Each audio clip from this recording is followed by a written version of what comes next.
All right, it being 6 o'clock, we call the Coos Bay City Council meeting to order. Would you all rise and join me in the Pledge of Allegiance, please? I pledge allegiance to the flag of the United States of America and to the republic for which it stands, one nation, under God, indivisible, with liberty and justice for all. Welcome, everyone.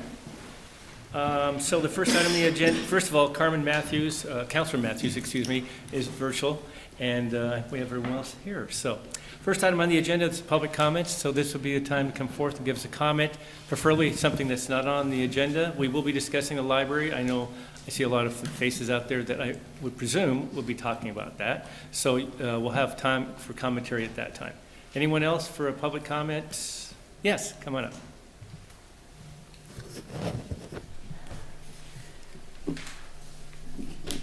Good evening. I'm here for two reasons, but today is I'm Christine Moffett. I live at 700 Denise Place in Coos Bay. I come today to make sure that you, the City Council, and the planners are aware of two legislative bills that have been submitted to the Oregon legislature. First of all is HB 3382. That's currently being reviewed by the Joint Committee on Transportation. This bill exempts selected ports from the policies of comprehensive coastal zone management and the principles and foundations that have been in place for 50 years regarding Oregon's 19 statewide goals regarding land use planning. It allows the ports to construct, maintain, and dredge deep draft navigation channels without demonstrating compliance with state or local land use laws.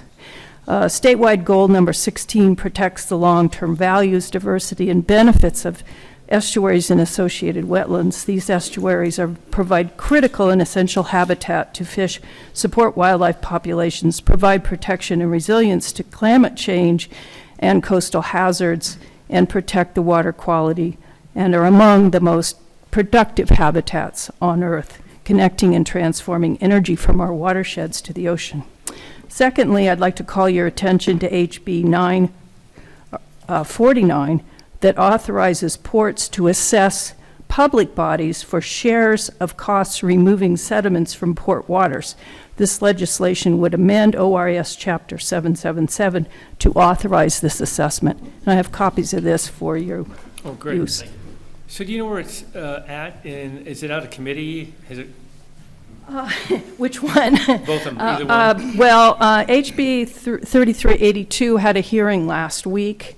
There were about 90 people that were against this, and a few people were in favor of it.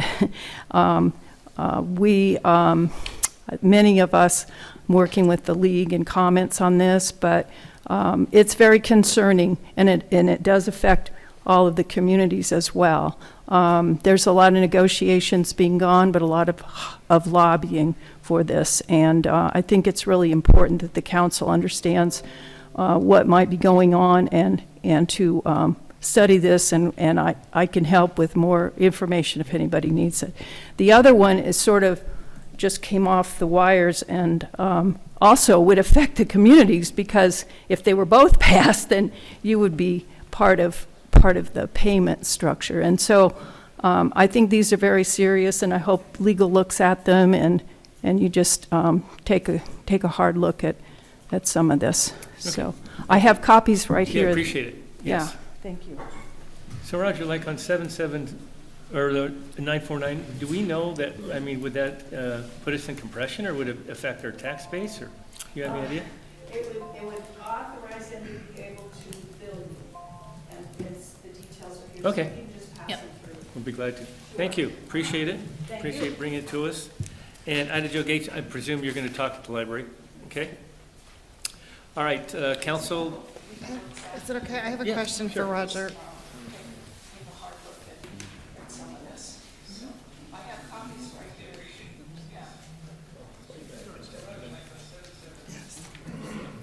Hey, Roger. In regards to House Bill 3382, We still have a lobbyist, don't we? And do we address our concerns with our lobbyists that could address this with the legislature? We do not have a lobbyist, but we do address things through the League of Oregon Cities and/or directly with our legislators. And do we know if the League of Oregon Cities if they are in support of this bill? I don't know. We'll be finding out tomorrow. Okay, great, thank you. I can tell you I'm on the legislative committee, and I haven't seen this one come up in a briefing yet, but that may just mean it's not as far along in the process as the others. Okay. Are there any other public comments? I'm sorry. Hearing none, we'll move on. Council, consent calendar is the next agenda item. How would you like to proceed? Move that we approve the consent calendar. Second. It's been moved and seconded to accept this consent calendar as submitted. I just want to bring to everyone's attention, C in the consent calendar is we're accepting a grant for the Coos County from the Coos County Cultural Coalition grant for $900 for art supplies for the library. So, anyway, Aren't we also receiving a grant from Three Rivers? yes, further down. Okay, thank you, Mr. Mayor. I just wanted to make sure they got recognized. I know. All right. All right. Is there any other discussion? Hearing none, I'll call for the question. All in favor, say aye. Aye. Any opposed? Hearing none, it passes. All right. Next item is presentation of retirement for Chief Chapinar for Steve Myers. Thank you. I'm going to come up here. If Sergeant Chris Rule can come up, he's going to be here to represent the Coos Bay Police Officers Association. And if I can get Steve, come on up. Two captains, if you guys can come up. First of all, thank you guys for giving us a little bit of time tonight to acknowledge Senior Officer Steve Myers' retirement. I'm going to give you a little bit of background of Steve. He's worked at the City of Coos Bay for many years, 23 years, but he has a total 25 years of law enforcement. So on March 31st, 2023, Senior Officer Steve Myers of the Coos Bay Police Department will retire after 25 years of service to the Coos County residents and to the City of Coos Bay. On March 5th, 1998, Senior Officer Myers was hired at the Coos County Sheriff's Office, where he began his career in law enforcement as a corrections deputy. Officer Myers remained at the Sheriff's Office until May 3rd of 1999. We want to say he saw the light, and he was hired at the Coos Bay Police Department as a police officer. During his time at the Coos Bay Police Department, Senior Officer Myers served many roles, including patrol officer, who was a watch commander, field training officer. He was also a motorcycle officer. He DUII impact panel instructor, and he was a longtime member of the multi-agency crash team.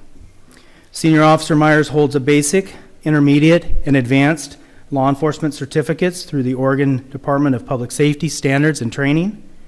Senior Officer Myers is a proud graduate of the University of Oregon with a bachelor's degree in psychology. Senior Officer Myers has been married for 20 years to his lovely wife, Tabitha, who's also here tonight.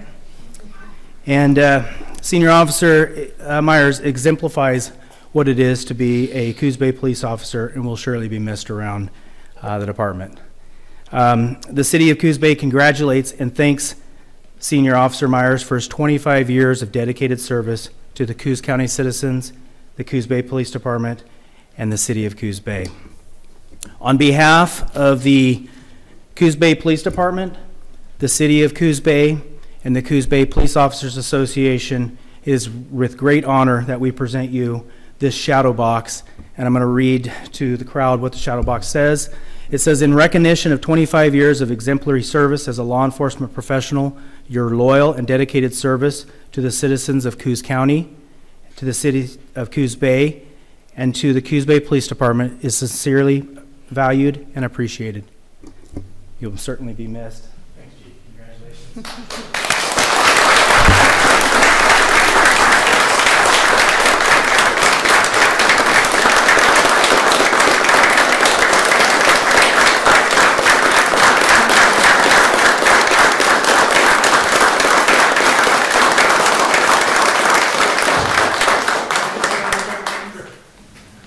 We've handed these out before, and I thought it would be kind of neat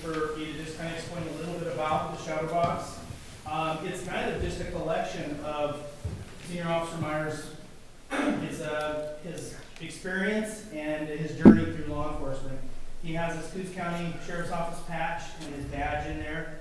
He has the first patch that he was hired when he became a Coos Bay police officer. That was our old patch.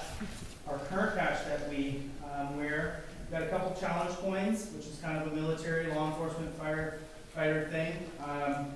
He also was awarded a life savings award where he was recognized for saving a person's life. We have a little plaque that says what I just read to you guys. We have our Coos Bay challenge coin. Ribbons, and we earn ribbons for various things. Years of service, life-saving award, whether you're an instructor or whatnot, there's a lot of different ways you earn your ribbons. This is an American flag that he wore on his uniform. This represents a senior officer, his picture, and his 128 badge that he wore for many years.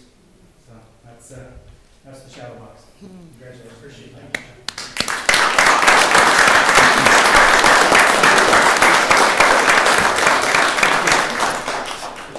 No speech, Steve?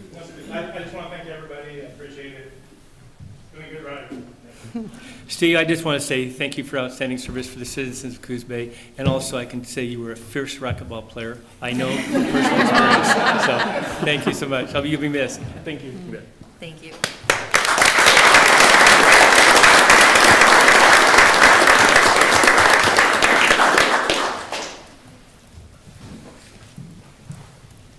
All right.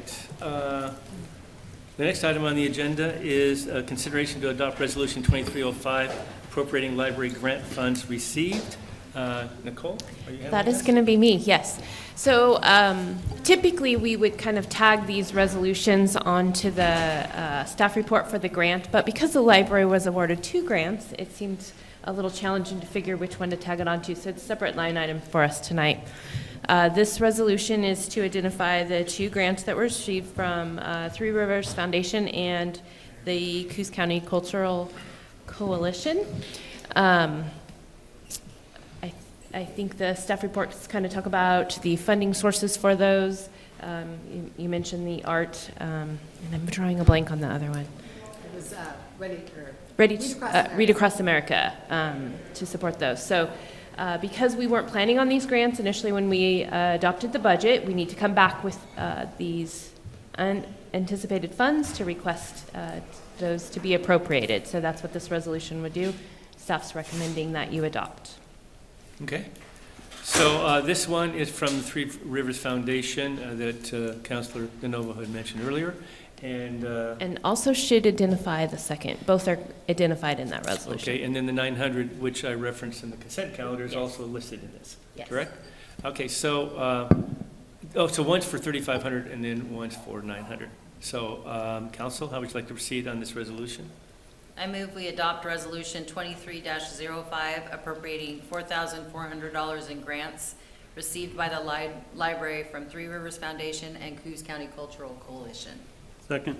Okay, it's been moved and seconded to adopt Resolution 2305. Are there any other comments? Hearing none, I'll call for the question. All in favor say aye. Aye. Any opposed? Hearing none, it passes. Thank you. Next item on the agenda is presentations regarding library site analysis and survey option. We're going to start with the library site analysis first, and Sammy's going to give us a little rundown or synopsis of where we're at and what's happening. Okay. We'll go from there. Thank you. Yes, our journey on this started about 2014, and here we are.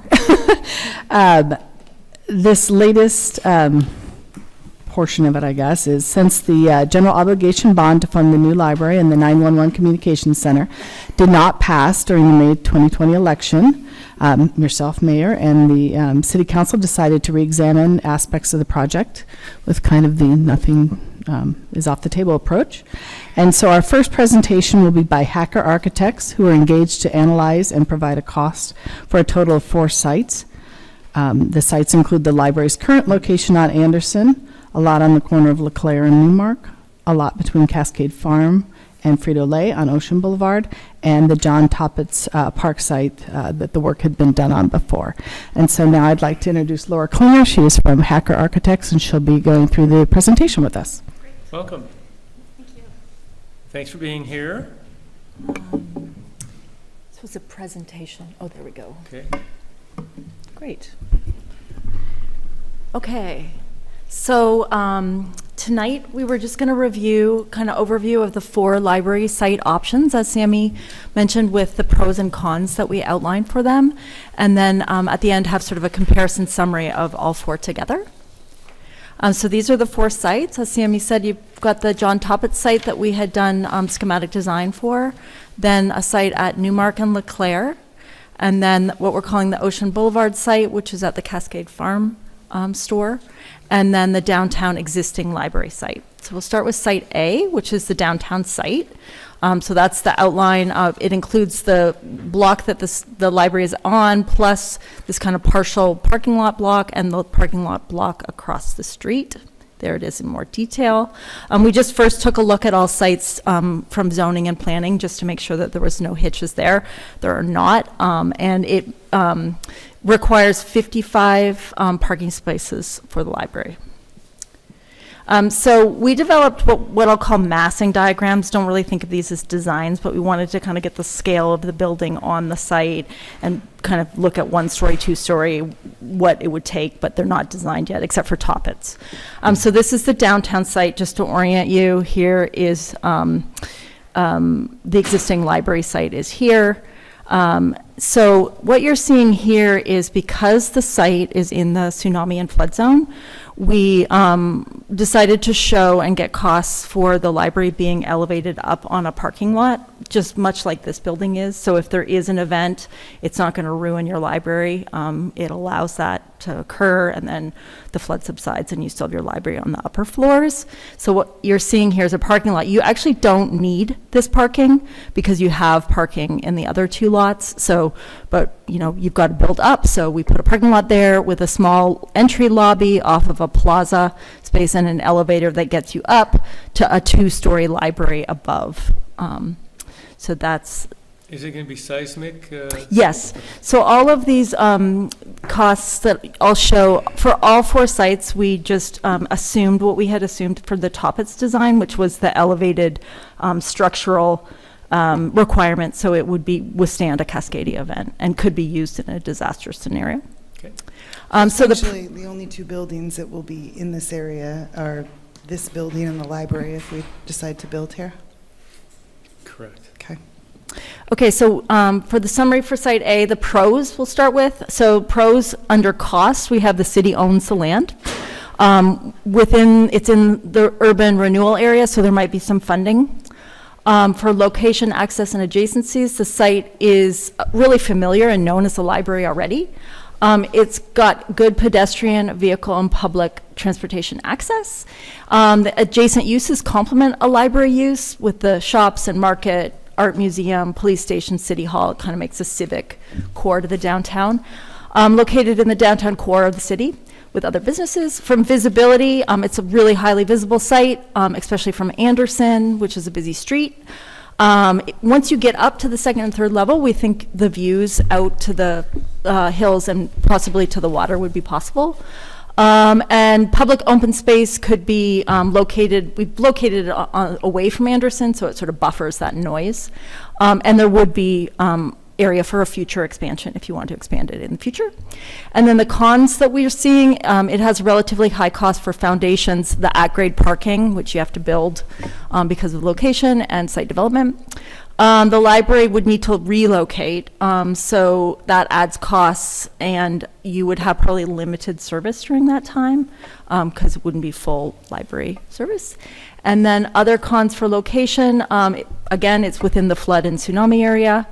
So in an event, it would be probably limited use of the building after, and limited opportunities for outside programs. And then as far as cost goes, so I can't read those numbers, so I'm just going to refer to this. So the way we set up the cost is what we're calling a base cost, which is essentially very similar for all 4 sites, and that covers the library space, and it's based on kind of the quality and the work that was done at Toppets. And then we identified a cost for foundation, a cost for site, and then the cost for the structured parking, and identified those because those all differ per site. So for the downtown site, the base cost is $18,382,000. And then the cost of foundations is 980, just under $1 million. And then cost for site conditions is 2.584 million. And then that structured parking and lobby entry is about 3.3 million. So the total cost of construction for downtown is 25.2 million approximately. And then you get into costs for library relocation, which Sammy provided at 2.4-ish million. And then there's also what we call soft costs or other project costs, which are just based on a percentage estimate. They include permit fees, more design fees, things like furniture, fixtures, equipment, things that are not in the construction costs. So that gets you to a total project cost of just under 35 million for downtown. And these are projected costs for 2025. They are to Q1 of 2025, yes. And they, they're estimates right now. There's no design per se, so, but there is some contingency in there as well. So there's no way, Pardon me? The total at the end? Yeah, so the total project costs, we're estimating 34,916,748. so there's no way to build with the existing library there instead, to save the costs of relocating the library somewhere? We as a committee looked at that, whether you could kind of squish it on the parking lot site, and it was kind of limiting. I think it was felt in the committee that if you're going to build downtown, this would be the best spot for it long term.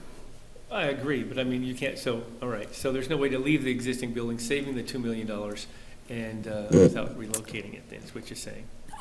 There might be a possibility to do that, but it would limit the design. Okay.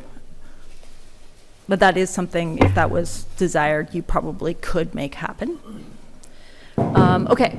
Then the next site is what we're calling the Ocean Boulevard site. So it is, let's zoom in here, it is right by the Cascade Farm Store. So it's between that and what we're calling the Frito-Lay building, which I guess has just been purchased. So we just laid it out as a one-story library with a kind of courtyard space as an idea. And then you wouldn't have to build parking because you have a parking lot out here, but you would probably need to lease or buy that parking space. For pros for this site, the cost, it has a relatively low site development cost because you don't have to build that parking, and it's kind of it's the smallest site. It's a flat site with good construction access. The library would not need to relocate. And then location, access, and adjacencies. It's got good vehicle and public transportation access. It's outside the flood and tsunami zone. And it would have the ability to be used as a post-disaster center. The cons we see are it would require the purchase of the land. And it may require a lease or purchase of the parking area. And then no design plans have been developed for this site like they have for Topit, so that's just an add. And it's not within the urban renewal area, so it may have reduced funding options. For location, access, and adjacencies, the location is in kind of an industrial area, so it's not really a traditional setting for a library. There's an active loading roadway that kind of surrounds the whole site, so it actually goes behind here as well and sort of cuts off, so you've got semi-trucks and stuff that are loading from the store going kind of around it. So it's sort of disconnected from the surrounding landscape. Limited pedestrian access, and what I mean by that is maybe it's not as pedestrian friendly as some of the other sites. And then visibility, it just has limited site features compared to the others, limited visibility. It is on a busy street, but it's somewhat set back, so it has a limited street presence. And limited opportunity for outdoor programs, future expansion. It's fairly limited opportunity for future expansion. If that was a really high priority, you could build this as a two-story library and then leave some space left over that you could add to in the future if that was really important. How much spacing do you estimate are between those buildings?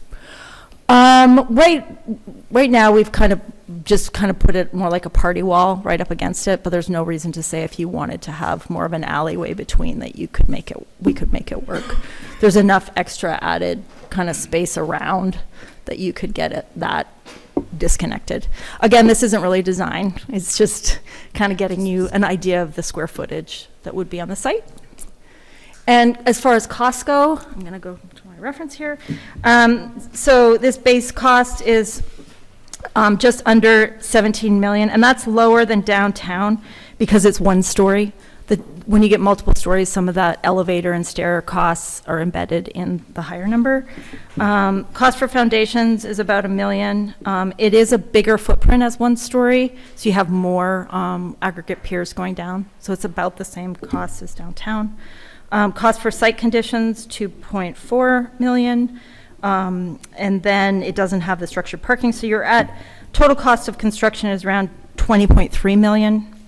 Then you're adding a land acquisition cost of about $750,000, I believe is the sale price. And then we added another $750,000 just as an estimate for buying that same area of parking. And then you have the design and estimated other costs. So that gets you to a total project cost is $27.7 million, approximately.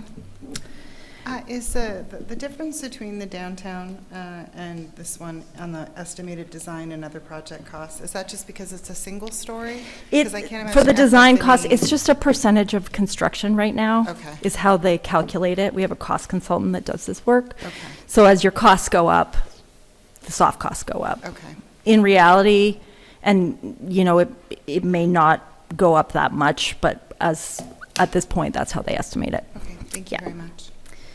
Okay, next we have, did I jump ahead? So now we have the Newmark site. So again, this is right outside Toppets Park, so that's the entry to Toppets. So this is Newmark and LeClaire. Again, same parameters, it requires the 55 parking spots. So we put this as a one-story site because it is the largest site, so we thought we could make use of that and build the separate parking lot set back so you could have an entry off Newmark and another entry off LeClaire, and then have some outdoor space around the library. Pros that we see for this, cost, it's a flat site with good construction access. The library would not need to relocate. For location access and adjacency, good pedestrian, vehicle, and public transportation access. The adjacent uses complement the library because you've got the community college, childcare center, you've got the park, other nonprofit services like Head Start, Advanced Health, Coos Health and Wellness are all kind of in that core. It's outside the flood and tsunami zone, and so it would be able to be used as post-disaster center. Visibility site features, it's highly visible because it's on two pretty well-traveled streets. Views to the park and the north forest buffer to the east are pretty nice. Public open space could be located away from the noise of Newmark, and it would have area for outside library programs, and it would have area for future expansion. The cons we see, it requires the purchase of the land up front. No design has been developed. It may trigger some off-site improvements at actually the corner of Ocean down here and LeClaire, just because you'd have more use there. And it's not within the urban renewal area, so it may have reduced funding. And then costs for this one, base cost is pretty much the same as the Ocean Boulevard at 16.9. Cost for foundations, we were using geotech reports from, we didn't have this actual site, but there was some that we received from neighboring sites, and it actually has the best soil conditions, so the foundations are the least expensive here by a little bit. But the site conditions itself, it is the biggest site, and you would have to build that whole parking lot, so it's a bit higher at 3.4. And then your total cost of construction is $21.2 million. Cost for land acquisition, it's $1.7 million to buy the land. Then you add the soft costs, so you're at about just under $29 million for this site. And then lastly, we have Toppets, which, talking about pros, city owns the land. It is within the urban renewal, so you've got those possible funding options. The library wouldn't need to relocate. A significant portion of the design is completed, so that's going to lower the soft costs a little bit because that work is done. It has good pedestrian, vehicle, and public transportation access once developed. Adjacent uses, it's the same pretty much as the Newmark, that you've got your community college, childcare, park, other nonprofits in that surrounding area. It's outside the flood and tsunami zone. It would be able to be used in the post-disaster scenario. Visibility, it's a quiet, peaceful park setting. It has views to the forest, lakes, and access to the trail network, and playground, boat launch, and other park amenities. So it would have great area for outside programs for the library. And it would have area for future expansion as well. The cons that we see are it has a relatively high site condition and site infrastructure costs, a little bit higher than some of the others. Some wetland mitigation, although the way we cited the building was made it very limited, may be required on the site. Visibility, it has limited visibility because it's tucked in the park. So you're not going to see it like driving down the street. It becomes more of a destination library. Newmark is well traveled, but the library is set back. And it requires some improvement to the Newmark entry for vehicle access safety, just kind of a safety lane added there. So then lastly, costs. Base costs at just close to 17.4 million. Again, that's a little bit higher than Ocean Boulevard and Newmark because it is 2 stories, so you get the elevator and stair costs in that. Cost for foundations, 1.1. Even though it's 2 stories, it's not, the way we showed downtown was very compact, actually 3-story, but Toppitz is kind of split, so you actually have a fairly big area of foundation, even though it's 2 stories. Site conditions is 3.15 million, and so the total construction cost is coming out to 21.6 around million. You have no acquisition costs, so you're just adding in the soft costs, so you get a project cost of 27.7 million. 27,742,935. So it's about the same overall cost as the Ocean Boulevard site in the end overall. And then Newmark is about $1 million and a bit higher, and then downtown is the most expensive. And then this is just the same information all on one slide, just for your reference if you get this package. And then this is just comparing all 4 sites for cost. And then lastly, this is just a lot of the repeat information, but we made a graphic to kind of rate the different sites with different criteria that's located on the left, but it's a lot of the same information.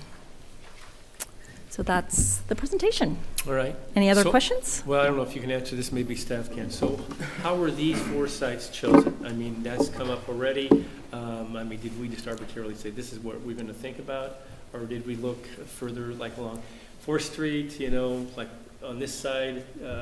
How did we come up with these 4? Initially, when the library steering committee had a subcommittee that looked for sites, we evaluated a number of sites in the downtown. We did not go back and reevaluate those.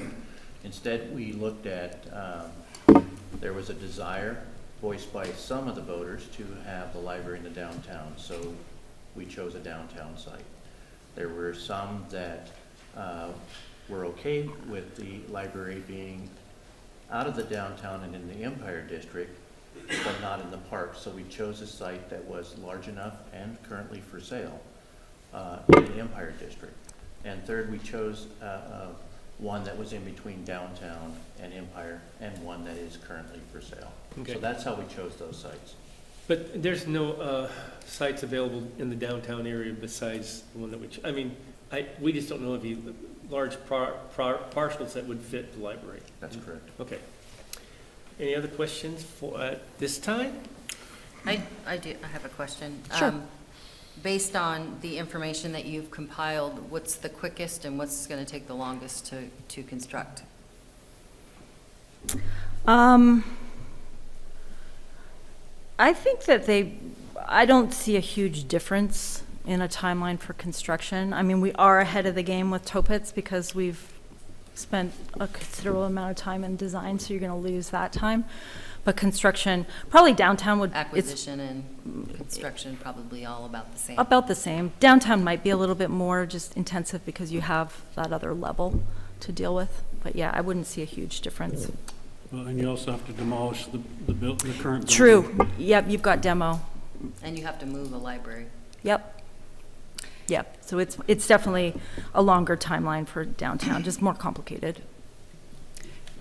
In terms of site safety, I'm curious as to how you evaluated that, because it looks like they're all graded the same, and I'm a bit confused because some of them are out of the tsunami and earthquake inundation zone, and some potentially might have some security issues. So how did we come up with those rankings? I think we were thinking more about the not the tsunami aspect, but more like the safety of the site itself, Okay. and issues maybe that occur. So more security and Security, safety, yep. not, okay. Thank you very much.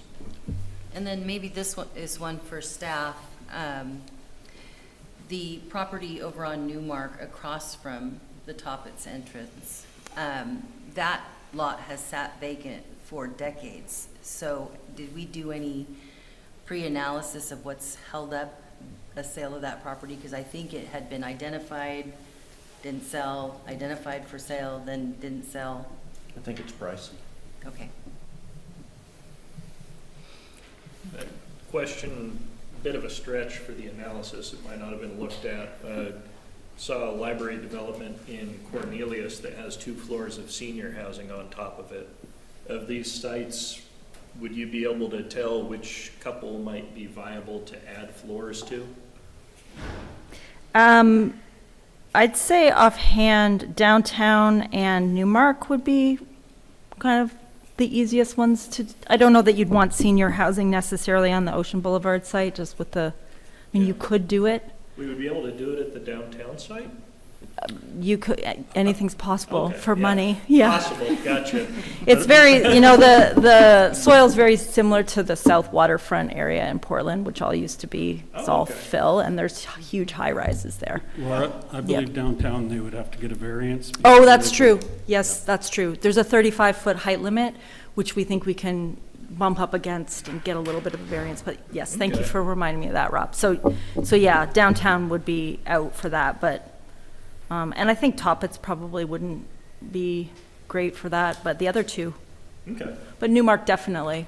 And that's a really great, Chicago, if you're interested in the kind of combination of housing and library, has some really great precedents for that. I think Yeah, there's I sort of an toured initiative the of. site up there is very Yeah. nice, and I talked to the residents, and they get to take their grandkids straight down into Yeah. the library, so they were happy.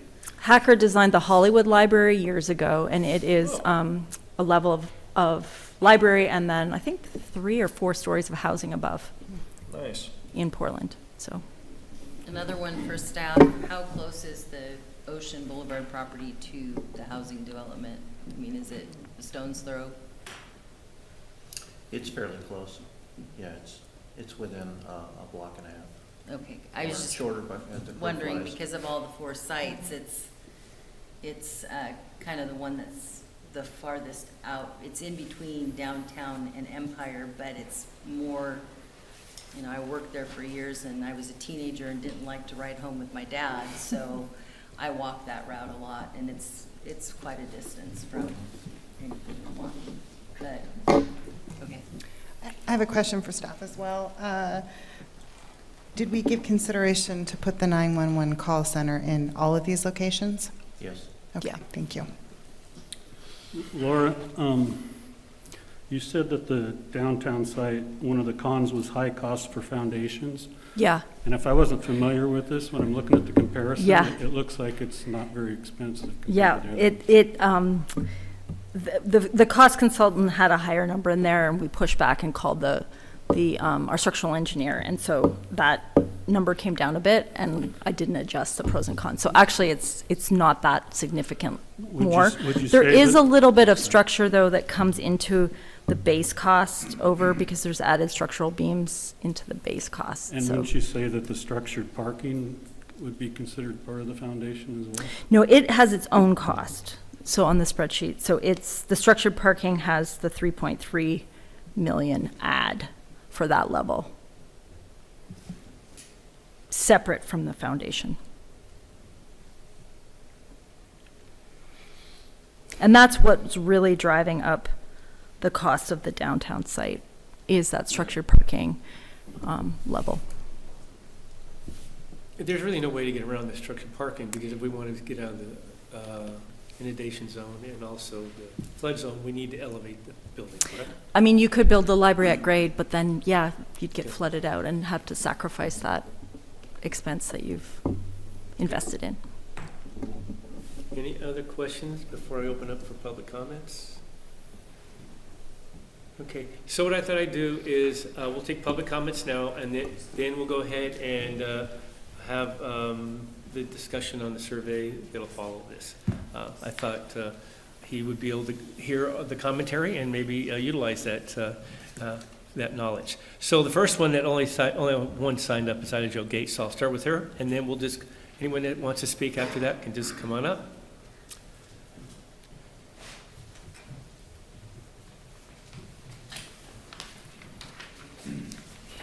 Mayor Benetti, council members, and community citizens. As the newest member of the Library Board and subsequently the new Library Steering Committee, I want to thank you for the opportunity to be a part of both groups and for listening to my comments this evening. Membership on these committees has been a learning experience, and I am grateful to Sammy and her staff, friends of the library, and the Foundation for their consistent effort to make Coos Bay Public Library accessible to everyone. Through their efforts, our community is blessed with a book club, teen activities, language lessons, food cupboard, youngster story time, educational lectures. The list is endless. 6,000 people visited our library in February. There were 120 new library cards issued. 800 people attended various programs. There were 17,000 items checked out, 10,000 wireless internet connections made, and 650 digital downloads. 1 month. For a small community, I think those 1 month totals are awesome. Tonight, you have seen the possibilities for the new library structure in 4 locations, one of which you are already familiar. Brick and mortar costs a lot of money, no matter where the new library is built, and I urge the council to deliberate with open minds on what best serves all constituencies in what our big city friends would call the suburbs: East Side, Bunker Hill, Empire, Charleston, plus the downtown hub. Eventually, upon the decision to float a bond measure, you will need to consider who pays the increases in taxes, either directly or indirectly, when the measure passes. Those who pay it directly through property taxes are, in my opinion, the least likely to vote for an increase. Those voters who own rental property will probably pass their increase on to renters. And again, in my opinion, these are the very citizens who most likely will use the library. Using constituent data to decipher who will be most impacted by an increase in property taxes or rent should also, in my opinion, be a consideration for the location of the new library. Having the library where it is most accessible to all people in the coastal community is our #1 priority, and I thank you. So what is your recommendation on the #1 priority? That's what this is all about. I mean, seriously, and I don't want to put you on the spot, but I'm going to tell everyone, I'm going to ask them the same question, because we had a vote for the library at John Toppitz, and it was defeated. And so now we're back here trying to decide where we're going to go and what the voters will support. So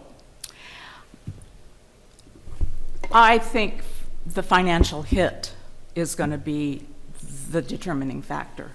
So whether it's 31 million or 29 million, I think location is going to be the big thing, because if it's going to pass, and I'm hoping that it will pass, I think that it's the money more than the location. That said, do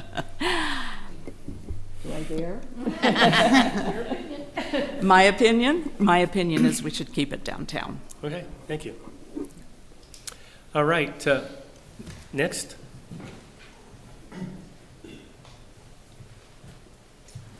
Thank you, Mayor. Sammy, good to see you again. Be able to speak in support. The library is a... Name, please. Oh, yeah. Al Zimmerman. Okay.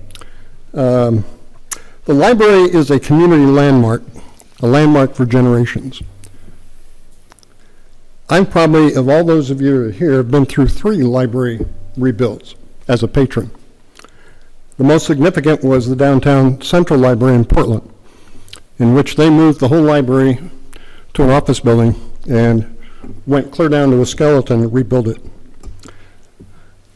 The Oregon City Library added eventually to the Carnegie Library and went into a temporary location in a shopping center for that time. The Lincoln City Library was took a section of a building. So this is not unfamiliar territory from a patron standpoint. As I look at the 4 sites, the Tapas Park site, I'm not even sure why it's still on the list, because it was voted down.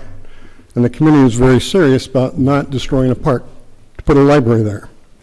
The Newmark site is out of the city core and the business activity. The Ocean Boulevard site is not an attractive site. Do you really want something that's a hallmark of the community located in that site? The current location is in the city core. It's there where people can access it. I strongly support the downtown site for what it serves the city and can be a hallmark for this community. What I would recommend is a downtown site, but take a sharp pencil to what we've seen proposed. What's been proposed is 35,000 square feet. The current location is 26,000 square feet. I think we need to separate the dispatch center from the library. Then, in terms of a temporary site, there are sites available. We should look to discount that figure, do whatever we can to work with a business owner so that can be mitigated on those costs. So to answer your question of what I would prefer, Joe? No, but how you work with, okay, I apologize on the time limit, but anyway, talk to other businesses to mitigate the cost. What do you mean by that? How? A discounted rent, things you can work with the landowner. It's a civic opportunity. The J.C. Penney building is unoccupied at this point. Oh, so you're suggesting that we look for another location downtown? Temporarily. Just the temporary relocation. All right. We got to get creative. Now, not in the Portland case, not all the stacks were available. Sure, gotcha. So the other thing is 26,000 square feet. If you ask Sammy, it's not adequate in size. Not disputing that. Okay, so and the other thing, the 911 center also cost would be not borne by the taxpayers. We'll take care of that separately. Okay, that's not been clarified. Well, am I correct? We talked about paying for that separately, right?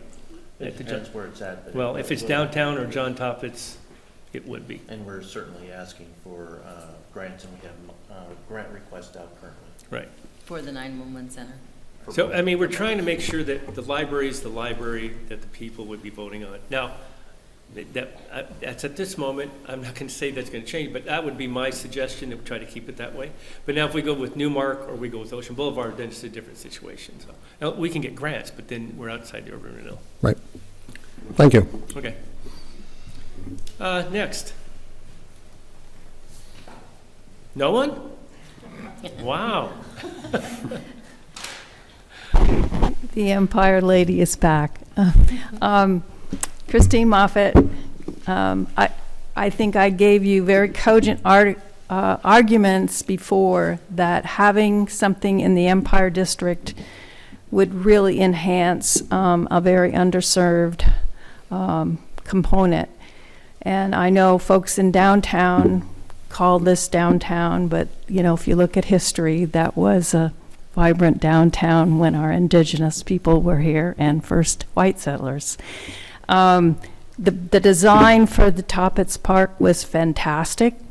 I think a lot of people, you know, said it was turned down because it was there, but I thought that there was going to be a more concerted survey to sort of piece that out, but I haven't seen any results from that. I would urge you to consider at least rolling this out again and letting people understand that when we are trying to learn, and we need safe places, we need quiet places. Anybody that understands brain function and so forth, having a park atmosphere is a real asset. And so I just come to you again to say, please, still consider this. Let's have the appropriate rollout and consider using the opportunity to really enhance the Empire and connect the dots to SWAC and all the other components of that part of the community. Thank you. So we will have another survey done. It'll be after the presentation, or I take public comment. We'll have the person come up. He's been met with and discussed with the Coos Bay Steering Committee, Library Committee, and so he'll be making a presentation this evening. So, Janice. Janice Longmoney, I also live in Coos Bay, and I am on the library board. I have a question. At one point, you guys were looking to expand the Empire District to cover Toppets Park. We did. So that it could cover some of so there would be funding available. How difficult is it to then expend it across the street? Well, I don't know, we can get into that, but extending the boundary gets really difficult and tricky because I think we're limited to size. Roger? You're correct. You're limited in size by state statute. Only so much percentage growth is available from the time that the urban renewal district was initially established. That district was established in 1995, and we only have a limited amount of space that it can be expanded once more. So, Roger, I'm sorry. Go ahead. So my question is, if we decide not to build in John Toppets Park, can we move that out of the urban renewal zone and get creative, and we can enlarge in the, I'm being creative, and you guys are all shaking your That heads. would have been my next Ask the question. anyway. Go ahead. State statute does not allow that. Okay. So you're not allowed to take something out of it after you've put it in? Is there enough room, do we have enough left to be able to extend the boundary to the new market site or not? I can certainly look into that and get back to you. All right, so it's possible. It's possible. Okay. All right. So to answer the question that you haven't asked, I was very supportive of the library in John Toppets Park with the kayak launch by it, with all these other amenities that are close to it. Barring that, if that will not pass, the Newmark and LeClaire location would be my next choice. I love the library downtown, but having to do so much work to stabilize that particular location and knowing that there really wasn't another location makes it less desirable in my eyes. Okay. And the expense around it. So, Roger, how much were we going to spend out of urban renewal out in Empire for the library? I mean, it's not like an open checkbook. Right. You're actually more limited in the Empire District than you are the downtown district. And I believe we were just going to do road infrastructure plus some design. Right, but it wasn't going to be... Getting the utilities in. But it wasn't going to be, was it $1 million or less? I think it was going to be just north of $1 million. Okay. Okay. So just around $1 million. So even though it's an urban renewal, I don't want you to think that's going to be the savior of all of this. Okay. All right. Thank you. You know you're going to lose the free Wi-Fi downtown if the library moves. That's very true, because I can tell you, we get a lot of people at the visitor center looking for free Wi-Fi, and we always send them to the library. Well, maybe you need to put some Wi-Fi in. Isn't that Probably the city, I believe. City? I believe that would be the city giving us free Would that be Wi-Fi. a tourist attraction? I think that's something that definitely needs to put on our development table to get that Wi-Fi in there. All right, next. Come on. Jim, how are you? I don't know why you guys always beat me up on Tuesdays. Tuesdays are terrible days. You rather to change another day? Oh, no, I just spent all day up at the legislature, so it's not been a welcome fun back. day. My personal preference is Ocean Boulevard. There are several reasons. I think that a detailed traffic study is going to blow Tapas up. You've got 7,000 trips in there now. Multiply that by 2, that's 14,000 on one street, and it's residential. So I think you're going to be looking at not minor mitigation at that intersection, but another signal or looping around the lake and going through a wetland and having that driveway line up with that signal at Leclerc. Okay, well, you've got most of a signal into Leclerc, so that's probably going to only be $1 million. If you have to put a signal on Hall, that'll be about $4 million. Ocean Boulevard has city-owned property behind it. Correct still? We haven't given up the property behind the alley? That's correct. Okay, so we have room to expansion. It's a little bit more detailed here than shown on the map. And we have a, in my opinion, a neighbor that's very community friendly, which is the Weimar Corporation up in Eugene. We're not dealing with people in Seattle or New York or Chicago. We're dealing with folks in Eugene. And I think that if we gave a little of our land to make their truck turnaround work, they would probably be very, very happy, all right? And then we have access to the land behind there to do other things if we need to in the future. MDU, which is Knife River, they just recently sold that piece, which is a truck shop. Realistically, if it ever grows here, they're not going to be there forever. It's too small. They'll move. Whether they move out to a quarry they have or move to the airport district or end out on the spit, but they'll move. They're not, that's a location from the good old days, and if we get the good old days back, it's not going to be a big enough location. I think you can do some trimming on this.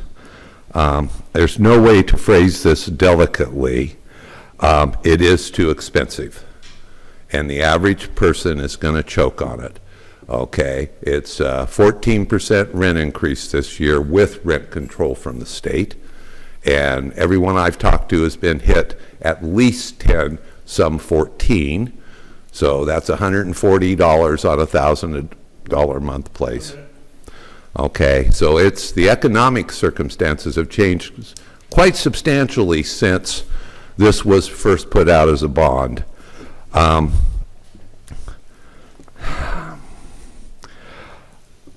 You have one of the busier spots around in terms of parking lots for outlying areas, that farm and ranch supply. So if you want to get the unreached, and a Boys and Girls Club, would you call that walking distance? Yes. Yeah, okay. And it's pretty high use with a targeted age group. The chief's #1 stop is Walmart, right? That's your highest call stop? It's one of them. Yeah, and so that call center at Leclerc or Walmart is a good choice. Okay. I'm all in on Ocean Boulevard. All right, which means I'll hang a yard sign, knock on doors, okay? I'm not thrilled about the cost. You guys need to sharpen your pencil. Thank you. Thanks, Jeff. Roger, has the city looked at other funding sources for this project? Yes, we currently have grant requests, one for $12 million in lottery funds from the state legislature. That's currently being evaluated. And we recently submitted a $2 million request to our federal congressman. All right, next public comment. Come on. I just have to. Oh, you guys stretch your legs. I wasn't going to, but. I could see it. You're back there. Yeah. Anyway, Steve Wheels Skinner. turning, right, Steve? Yeah, Steve Skinner. Just very quickly, I think you're going to face significant opposition because of the cost. And I think if you add on top of that the fact that the park site was voted down you're going to face a double whammy if you choose the park site. So I'm kind of like anywhere but the park. And I do believe, in spite of what you said, that the staging in the park is going to be very difficult, and it will increase the build time, because they just don't have the room for staging there, and the access is terrible, so. So you don't have a choice out of the other three? Pardon? You don't have a choice out of the other three? Well, I'm kind of in favor of downtown, even though it's the most expensive. All right, thanks. The other sites, Ocean Boulevard's got potential down the line, but it's just not an attractive site at this point, and I don't think it'll attract people at all. The LeClaire site, Newmark, it's not a bad choice, I'll put it that way. I would have preferred further out in Empire if we're going to do it in Empire, but it's not a terrible choice. So, and I understand the lights there, and that's important because they cost a lot of money. But okay, Thank you. That's it. You know, we originally intended to be further out in Empire, so you realize it. I mean, our intent was to be where the Gusties was. I'll be truthful with you. We tried and really pushed. We thought that might be the spot to go, and unfortunately, it didn't work out. But anyway, just to go to Steve's point. Anyone else? Comments? Crystal, you can't be silent forever. I actually came for the next meeting. Okay. I also did. Yeah, go ahead. So we have four choices. Are you familiar with the four choices? Yeah, absolutely. Well, I think you already know that I feel like as close to downtown as possible is the best site. I would like to see the library continue to grow and serve the community, and I feel like we've benefited from being close to the schools, like the high school and junior high now, and also Blossom Gulch and the farmers market and different things that bring people to downtown. And I just hate to see that go away. I think that we would lose something that we have that's very precious.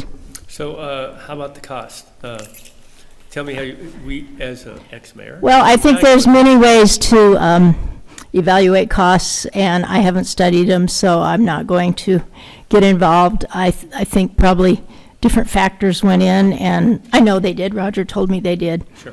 Whether they went in totally, I don't know. So Okay. I just give an opinion. Appreciate it. All Thank right. you. Since I've kind of twisted your arm to get up here. Anyone else? Really? Okay. Silence is golden, right? I guess. I don't know. All right. Well, I appreciate everyone. So what we'll do is Samuel come up and introduce our next presenter that will and tell us a little bit about what's going to happen, and then we'll have him get on. Just, I had one more question before we go there. Have we evaluated the number of residential households in each district? So when we're looking at downtown overlay, Empire and East Side, have we looked to see how many are in those areas and what is in it now and what's for future proposed for that? No, we haven't. And to expand that a little bit farther, the reality is that the service area of our library far exceeds the city limits. Our citizenry, we're just under 16,000 citizens in our city, and I believe, if I have it correct, our library serves just over 28,000 citizens. So many of our citizens that actually won't be burdened with the cost of building the new library benefits from the library. By my recollection, Empire has roughly 1/2 the population of the city of Coos Bay total. So if we look at... Including East Side? Yeah, 1/2 the entirety of the city. So we have 1/2 the population at one end of Ocean Boulevard and the other half at the other. Okay, and that was the reason for my question. When this library was built years ago, downtown was the hub of the community, and that has changed and it has grown, and there is a significant population in the Empire area that this library serves as well. Just Yeah, and roughly every 20 years it's had another addition to expand, so that can be expected. And as a footnote, Empire had their own library, so. Empire had their own library too, so. I have one comment, which is I'm curious about a partnership with Coos Bay School District. It's my understanding that Blossom Gulch is being used next year for programming, but will be empty in the following year. The voters did such a great job at passing a bond to help support our schools. I wonder if the schools would be interested in partnering with the library to be a temporary location, saving us the $2.4 million in relocation costs. That's a good idea. That is a good question, yeah. Okay, and as been alluded to, public survey. We're now going to hear from Adam Problowski of the Problowski Research. He will provide information regarding public polling and surveying to ensure that the Coos Bay residents have opportunities to express their opinions regarding the library project. And so now we'll have Adam come on and explain the hows and what's of that. Good evening, Adam, and welcome. Good evening. Thank you, Mr. Mayor. Thank you, Sammy and council. So I'm Adam Probalski. We do public opinion research. Most of our clients are in the government world, so cities and counties and special districts. We have a sizable practice that focuses on libraries and then in general on taxes and community surveys. So our goal is for you all to give you a very clear picture of what, in this case, what the voters think. And not just the voters, but the voters that we anticipate actually voting in an upcoming election. And that upcoming election could be sooner or could be later. And we can talk through some of the merits of that. But regardless, we'll have a very clear picture of what they think, what their aspirations are for libraries and other potentially other things in the community, and what their bandwidth or comfort level is as far as paying for a new library, and some of those features and benefits, we might call them, that would make them perhaps be more or less supportive. And give you those tools so you can make the decision as to what goes on the ballot, if anything at all. And our tools for kind of conducting a survey like this are very similar in any community we survey in the U.S. And it is multi-mode and multilingual. So everything we do will have will be offered in English and Spanish. People get to choose their preferred language. Also important is multi-mode. We essentially do the work of meeting the voter where they prefer and how they prefer to communicate. If you can imagine, out of the last 100 communications you've had, probably 95 of them were texting on this device, and maybe 5 of them were on your phone talking on it. So most people that we talk to are going to be responding to us on their mobile device, on their laptop, on their tablet, in an online format. We're going to email them and text them, and that's how they're going to come on board to the survey. We're also going to make sure we call people, because some people prefer that mode of communication, and some of them even have landlines, probably some in the room there with you. And so we're going to talk to some of your voters on landlines, but the vast majority of the people that we do talk to on the phone will be on mobile phones, just because that's how we communicate today. So making sure that we are relevant to not just modes of communication and language, but also making sure we're relevant on things like matching age groups and gender and geography within town, party registration. All those things are going to be really important for us to, again, match the profile of who we expect to show up in a particular election or elections coming up.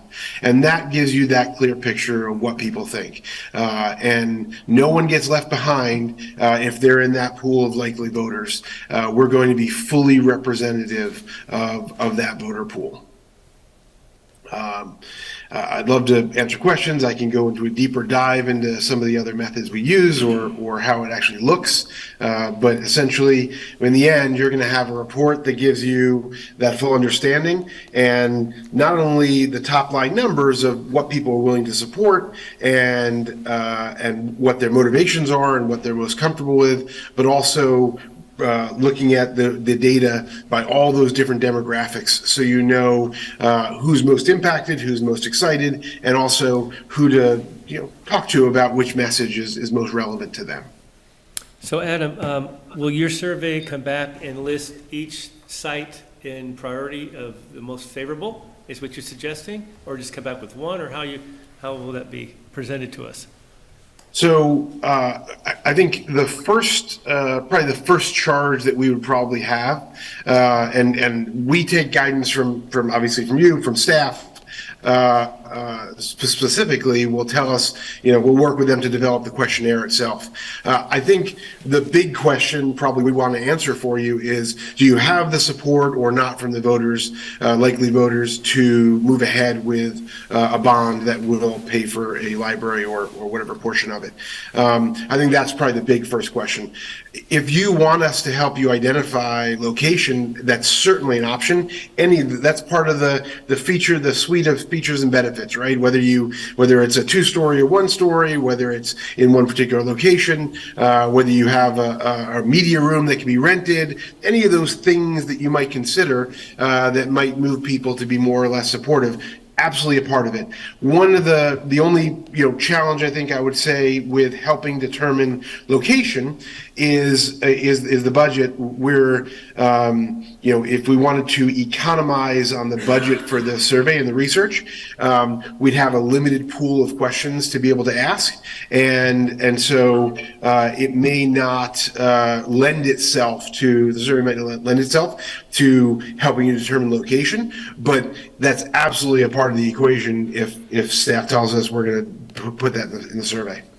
Well, I'm not sure how about the rest of the council, but I would definitely feel that way. I know that the support on it, I guess, and the cost would be part of that support, but I think location is going to be huge. They might be willing to support it, but that support would be for what location is a big thing, I would think, for the voters. I mean, you've heard the diversity right here. We have, I'm not sure what the percentages were, but you heard them. I think the majority of them are downtown, but some are out in Empire and in different locations, so I think that's going to be a factor.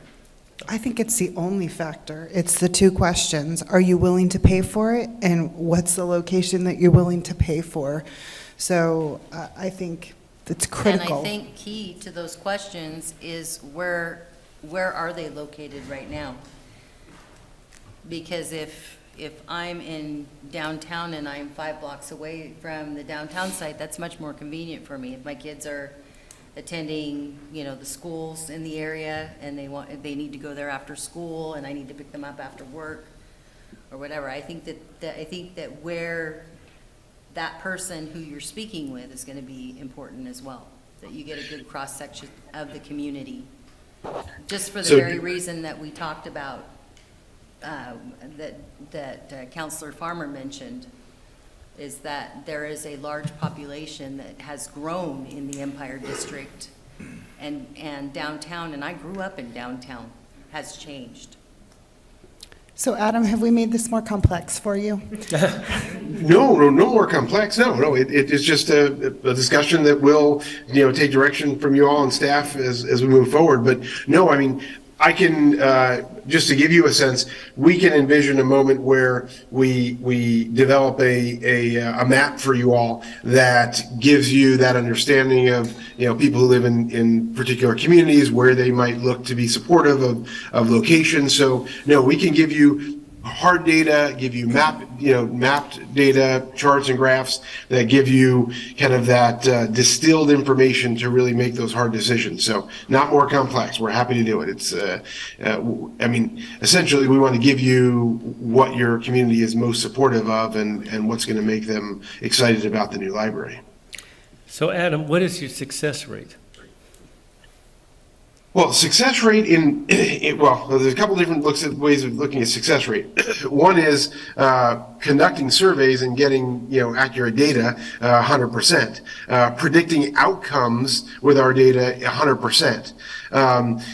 And so the real determining factor is when it comes to success rate of, let's say, a ballot measure, the real determining factor is the commitment of the city to do outreach. Obviously, the city isn't in the business of advocating, right? You're not going to spend tax dollars on telling people to vote yes, but you can certainly talk to them about the impact that a yes vote could have and the impact that a no vote would have. And so that's a real key determining factor. And then also, what happens perhaps outside of City Hall, the more overt campaign, if there's supporters out there that are going to spend resources to talk to voters. So those are the biggest factors that determine success. And if there's big support from outreach at City Hall and political campaign outside of City Hall, it's going to happen just fine. But we'll know from the poll whether you can get from here to there and what it will take for that to happen. Adam, it sounds like you actually, in the proposal, talk about how skilled you are at that public education and outreach piece. So I'm assuming you would help us walk through this. That's kind of just my first comment, but really I guess what I'm getting to, it's March 21st.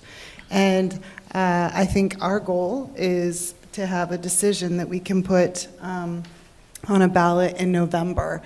Do you think that is realistic?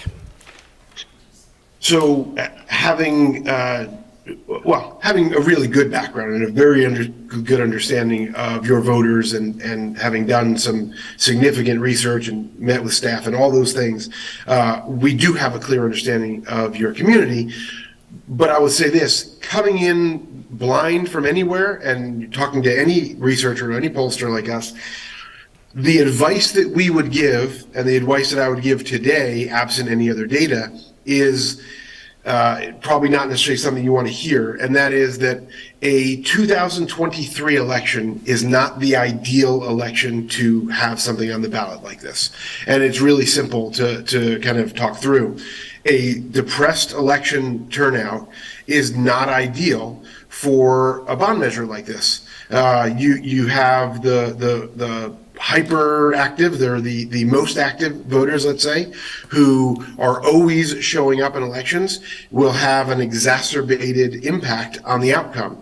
And they may not be the people that are maybe most vested in the or let's say this, they'll definitely have a vested interest in the outcome, but maybe the broader community that would ordinarily show up in, let's say, a general election on a 2024 election, where you'd have a much larger pool of voters, you'd have a much more bigger interested group of people who had, let's say, varied interests and have a much better shot at 2024. That's the non, we haven't done a poll yet answer.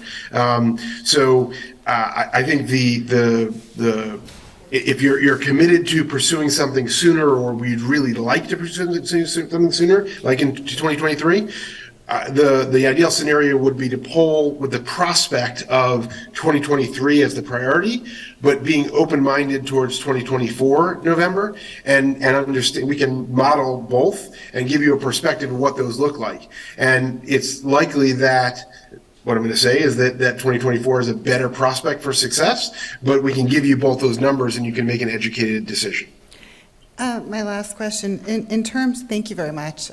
In terms of the public education and outreach, in your past, is that a 3-month campaign? Is that a 6-month campaign? What does that look like? So it starts today, essentially, and you're all already doing, I think, a pretty good job of talking to the community. You've got an engaged population that's at your council meetings, much more so, from what I can tell, than a lot of places we work in with a lot bigger populations. So I think you've got some champions there in your audience, and you all are champions that are already out there talking about it. Ideally, from the broader community perspective of doing things like starting a great Q&A page on your website and sending perhaps direct mail at some level, or incorporating content into your newsletter, all that stuff should start, quite frankly, today. The survey, the poll informs that, hopefully, sooner than later, so you can really focus in on the messages that are relevant to your constituencies. But really, it starts very soon, and it kind of ramps up as you get closer to when people are going to be facing the ballot. But it's an ongoing communication effort for sure. Thank you. Adam, I have a couple questions. First one is, I believe that when you did this presentation for the Library Steering Committee, you said that you felt like 300 responses was adequate. That seems like a small number to me. Can you explain why that is a good number? Sure.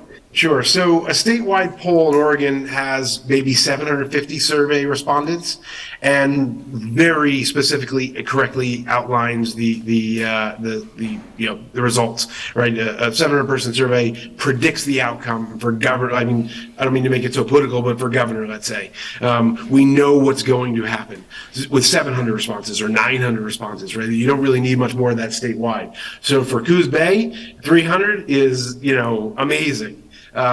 For any political subdivision actually in America, we tend to start with about 300 as being what we pursue. So that doesn't matter if we're in Portland or in Los Angeles or Miami or Coos Bay. 300 gives you a very clear picture. Also, interestingly enough, it's in your typical survey, let's say, statewide, you'd have 0.00001%, of the population included in the survey. For 300 in Coos Bay, it's like pretty significantly larger than that. So it really is the appropriate number. There's also very low likelihood that we would get a much greater participation in the effort that we're trying to make, and that is to match the population. Just to give you an idea, your turnout in, let's say, the primary election in 22 was 33% of your voters. So you're talking about, about a little more than 4,000 voters. So that's really kind of the population we're talking about. And if you're talking about a 23 turnout election, it might even be smaller than that. So it really is a very big percentage of the group that will actually be voting. Thank you. And secondly, it's more of a comment than a question, but it's on the timing of the bond measure. You're clearly much more of an expert on it than I am, so I'm not going to debate you on it, but I will say that waiting until 2024, even if it's successful, we won't realize the library until probably 2026, and we're already operating on borrowed time, so that's concerning to me. So Adam, as you saw tonight, and this is a small sampling, but it's pretty split between downtown and different parts in Empire. So if it comes back in your survey that it's close like that, do you suggest an advisory vote? So good question. And by advisory vote, do you mean an initial vote on an election where people give their answer and then a subsequent vote on a bond, or coupled up together? First, do you support or oppose, and then a bond, and then for library, and then second would be choose your location. Is that what you're contemplating? My advisory vote would suggest which location. That's where I'm at. I think that's what was here. I mean, the cost is an issue for sure, and I think that your survey, from what you've said, will come back and say that whether they're supported or not. My question is, and I think that's the crux of what I'm thinking, is where the location is. So would it be downtown, or would it be somewhere out in Empire? That to be determined in that fashion. Yeah, I'm not, methodologically opposed to an advisory vote. I think the research will guide some of that, and we can certainly ask questions that will inform that possibility. So I would ask to have the opportunity to ask a question like that in the survey. There's all kinds of other attributes to a bond vote that might make people more or less likely to support, and that could be one of them if there was a citywide advisory that everybody got the chance to weigh in. So it's something we could include in the research to see if it was important or not to people. All right, thanks. Any other questions? Sarah, Carmen, Stephanie, Drew? The only concern, I'm just going to put it out there, with an advisory vote, I'm not a big fan of them. I think we gather the information from the survey, we get that up front, first of all, because it takes time to go out for an advisory vote, and if we do it in an off season, then it costs an additional amount of money. But if it's determined that it needs to be in a certain location, I think that really, the reality is we're gonna have to come up with the money. Even if it's downtown and it's $34 million, if that's what the survey says, then that's what we need to do. That's our advisory vote right there is determined through the poll process. I agree, but one of the main things that, and I would hope that Adam said to begin with is the support, and that means the dollars. So the dollar amount will be mentioned in your survey, will it not? Yeah, multiple times. So we'll test things like the overall bond amount. We'll test things like the average cost to a property owner. We'll test things like, looking at the numbers potentially based on an annual basis, on a monthly basis, just to kind of give perspective. So yeah, absolutely. Costs will be a major factor in the research. Right. And my concern is, if we take Adam's suggestion, even though, as Rob stated, we're on borrowed time, and we're going 2024, we could still go out with an advisory vote in November 2023. It's just that I really want to get this right this time, because every time if we fumble this one, then it's another, a problem for us to really wrangle with. So I just like to try to cover all the bases, and maybe that's not something we want to do either. It's just just throwing it out and getting an opinion. So.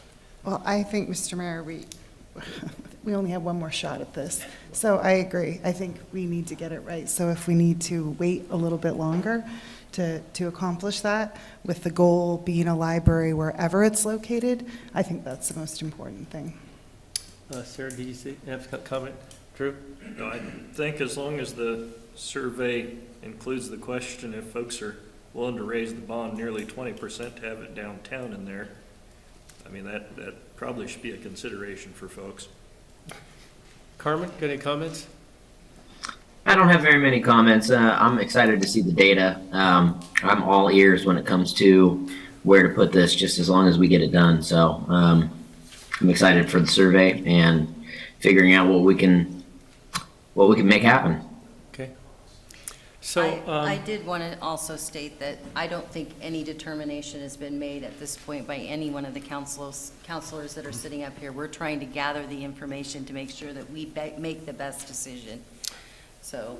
Very well said, totally. I don't think there's a counselor up here that has a predispositioned or opinion on where this thing should go. Right now, in my opinion, we did with John Toppins, Jim, for sure, and Steve, but we're at a point now that a lot of analysis and to make sure that we pick a spot that we believe that voters will support. That's the bottom line. So, so do you need anything from us? Do you need us to approve the survey option or? Well, I think there's two options for you. One, I have spending authority up to $75,000. I think, though, what I would like is council approval to expend no more than $80,000 on surveying and outreach consulting. That is a fraction of the potential cost of a new library. So knowing what direction to go at this point forward is probably the most important. So you heard what Roger has suggested. So let's just make it a motion. Anyone want to make a motion on this? Like so move or something like that? Second. Okay. It's been moved and seconded to go ahead and do the survey and the outreach not to exceed $80,000. Any other comments about that? Well, I just want to make sure, again, I reiterate one last time, that I want to make sure we can get everything we want out of the survey and the outreach for 80K. And if it takes 100K and we get, the results that we want, I would be in support of that. Well, I think under the motion, as we hear it, Roger would come back and say, well, I need a little bit more, if Great. that's the case. Is that correct? Correct. Okay. Don't say that while the consultant is on the phone. We've never requested a change order in 30 years. Well, we could always lower it to 60, I guess. All right, that being the case, and that's the end of the discussion. And Adam, thank you so much for your presentation. I know. I just, All right. thank Keep me you. on my toes. Lucinda's over here kicking me. But anyway, all in favor of the motion, say aye. Aye. Any opposed? Hearing none, it passes. And again, thank you for the presentation. Thank you for coming down, Laura, from Hacker, and giving us that presentation also. And thank you, everyone, to be here this evening and giving us your opinion and your thoughts. And I'm hoping this will not be the last time we hear your thoughts. All right? All right. Next item is number 5. We're going to consideration to approve emergency sewer repair along Highway 101. And is Jennifer here? Jim's going to do it. Well, actually, we're going to have Greg. Greg? Yes. Wow. You guys are throwing me a curveball here, right? Yes. We're keeping it good Okay. as well. Welcome, Greg. Fill in for me. Good evening. Thank you. So on February 10th, 2023, staff identified a sinkhole on southbound Broadway 101 south, just north of Alder Avenue. Staff televised the sanitary sewer line and discovered that it has collapsed. Staff coordinated with the Oregon Department of Transportation, and ODOT and the city worked to close the section of southbound Highway 101 at Hemlock to Market in order to facilitate the inspection and reroute that traffic over there so we can safely inspect that. Staff coordinated with Knife River Materials, who were able to mobilize the very next morning once Knife River removed the asphalt. Greg, can you speak into the microphone? The audience can't hear. Yep. Is that better? Yes. There was an 8 by 12 by 5 foot deep void underneath the pavement. The collapsed pipe during excavation was discovered to be more deficient than we initially expected, and the decision was made to replace the sewer line from manhole to manhole. Since it was understood that the Highway 101 closure would impact local and highway traffic and business off of highways, or the businesses off of Highway 101, and cause delay, staff wanted to implement measures to minimize this closure. Staff authorized Knife River Materials to work 24 hours a day. They did this for several days to make the repair. ODOT requested the city backfill the trench with a controlled low-strength material, or CLSM. Typically, backfill material for utilities is rock, but due to the higher traffic and the heavier traffic loads, ODOT requested that we use CLSM. Normally, this would not be an issue because typically CLSM is put in kind of a real thin layer of up to about a 1 foot. Because of the high traffic in the area and the heavy vehicles, we actually ended up going about 4 foot in depth. Due to the unseasonably cold weather that we had, it made the curing of this material slow. Typically, it would be less than a day for this CLSM to cure, but with the temperatures, it took 3 days and the depth. Once it was cured, it did take an additional 3 days to pave the area. The detour was removed on February 19th for a closure of 10 days. In all, approximately 240 feet of sewer pipe was replaced. The line was originally constructed in 1919. This is an old piece of pipe, old section of pipe.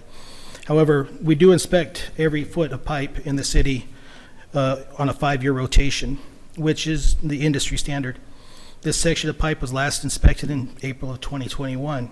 No major deficiencies were identified with this line.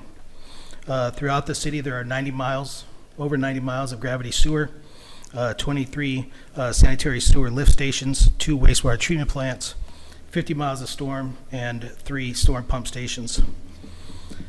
Due to the emergency nature of this project, the city's Resolution 2202, Public Contracting Rules, allows approval of emergency contracts in excess of $100,000 due to the substantial risk of loss, damage, or interruption of services. Staff coordinated with 2 contractors in an effort to make informal solicitations. As cited above, the failure of this collapsed line was not safely conveying sewer, and it caused a large void under the pavement that could have, if not repaired promptly, caused significant damage to vehicles or to property or life. Of the 2 contractors that we reached out to, Knife River had the shoring equipment that would be able to required for an open trench of 20 foot in depth, which is much deeper than most of our typical sewer lines. And they were also able to mobilize in less than 24 hours. In conclusion, staff is recommending approval of awarding the project to Knife River in accordance to the city's procurement rules for emergency contract for an amount not to exceed $555,607.87. Funds for this project will come from the Water Quality Improvement Fund 29 for the emergency unplanned projects. So Greg, this was inspected in 2021, and I know it was built in 1919, but that's not too far back. What would cause it to fail that quickly? Any ideas? I was wondering if it was the issue that we had possibly with the houses that we had to take down. No, that was a different section of pipe a bit further north, approximately 100 feet north, where those two residents were. As far as to answer your question, Mr. Mayor, it's when we're televising these sewer lines, we're looking at the interior of the pipe is really all we can see. And we're looking at degradation of materials and identifying any cracks or surface impurities that we may see. It could be a number of different things. It could be just some, a spring might have come into the area that was never there before, or just lots of things. And you're looking at 20 foot of depth. That's a lot of weight on a sewer line. And the other thing, so can you tell us who was responsible for the detours put in the places and how it was handled? Did you make that decision? No, we worked with the Oregon Department of Transportation on the traffic control plan. Ultimately, they approved the traffic control plan, or they actually provided the traffic control plan for city staff. Right, because I just know there's some difficulty with some of the businesses, especially around Valentine's Day. Coos Bay Village, I know they were down over 25%, and then of course, Northbound. Well, the liquor store indicated he was down over 30%, and I'm sure there were some others. And I just was wondering, if hopefully this will not happen again, that it impacts it, but is there any input that we can have with ODOT to say, can we try to facilitate this a little bit differently to allow, like Coos Bay Village, if you're heading south, you could turn in left. I didn't realize that. So to get to Coos Bay Village, if you're heading south, you had to go all the way down to Tower Ford, come back around and back in. And so I just, we've explained it as best we can, I think, Roger and most of this council, but sure. If you have any input in the future. So, we're very sensitive to the business owners, and we understood that it was a big tax on them. However, with the depth of the line and the fact that U.S. Highway 101 South is a very busy section of road, there's really no way to go in there and just kind of spot repair. I think the biggest determining factor for that, for us and the contractor, was the depth of the line. 20 foot deep, we ended up opening from curb line to curb line across the 101. As far as it... So we were actually pretty lucky that they were able to get in there so fast and Oh, do that yes. repair as fast as they did. Yeah, it was very, very lucky that we were able to mobilize a contractor in such a short amount of time that A, had the experience, and B, had the equipment and staff to be able to do that, to work 24 hours a day to make that repair. No, I admire him, and the job that was done and the understanding of the reason the job. I just didn't realize if there's a way that, they could facilitate maybe allowing access to some of the different businesses if it was ever happening. So, yeah, during that whole process, I did reach out and work with ODOT on trying to determine a different path or a different way in order to move this traffic around the area. Right. Unfortunately, with looking at the several factors, safety being number one, this was the best scenario for a very tough situation. Well, at least you looked out for it and tried, so appreciate it. Yes, So Greg, just to be clear, sorry, ODOT ultimately makes the final decision on the route. Is that correct? On this particular project, yes, ODOT was a driving decision maker on this traffic control. Okay.